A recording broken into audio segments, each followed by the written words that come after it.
By the 4th century, it became necessary for the Church to decide which of the many Gospels that are in circulation were to be accepted as authentic. The question came up during the famous Council of Nicea. The Council of Nicea was convened around 325 AD to settle the growing dispute about the nature of Jesus. The Roman Emperor Constantine convened this council to solve a problem that was threatening to rip Christianity apart. Although the emperor was pagan, he needed a new gimmick to unite the Roman Empire from being fractured and from splintering apart. Christianity seemed to be the ideal solution.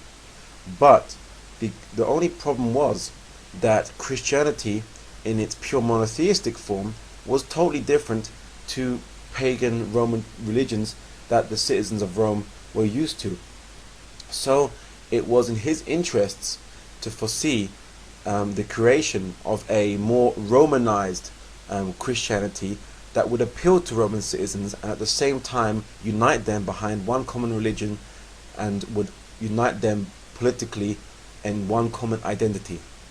A few bishops and a significant majority of the Christian public believed Jesus to be purely human and a prophet of God. But the other bishops, like Athanasius, believed Jesus was divine.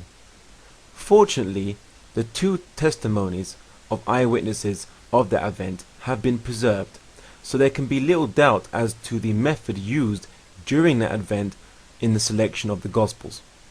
There were 318 bishops present in this council, and one of the 2 eyewitnesses, Sabinus, Bishop of Heraclea, left a description of their mental capabilities. With the exception of the emperor and Eusebius Paphilus, these bishops were a set of illiterate, simple creatures who understood nothing. Yet, it was this council of illiterate, simple-minded creatures who decided the fate of Christian doctrine for the next 1,700 years, and in the end they submitted the issue of Jesus' divinity to a vote. After much pressuring from Athanasius, the pro-divinity group won by majority vote.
Although the main issue was to discuss the nature of Christ, the arguments for and against his divinity were based upon the 40 to 100 or so Gospels that the council members brought with them from their respective areas.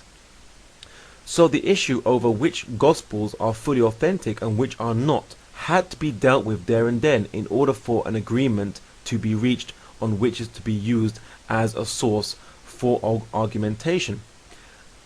About 40 Gospels were submitted to these bishops in total. As they differed widely in their contents, the decision was very difficult as to which one to choose. At last it was determined to resort to divine intervention. The method used was known as a sortes sanctorum, or the holy casting of lots for the purposes of divination.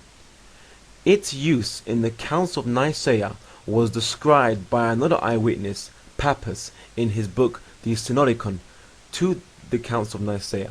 He says, having promiscuously put all the Gospels referred to the council for determination under the communion table in a church, they besought the Lord that the inspired writings might get upon the table while the spurious ones remained underneath, and it happened accordingly.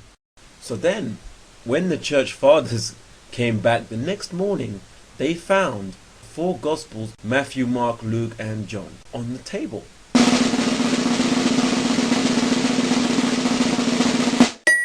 Funnily enough, no one ever asked if there happened to be a spare key to that chamber, but I guess we'll never know.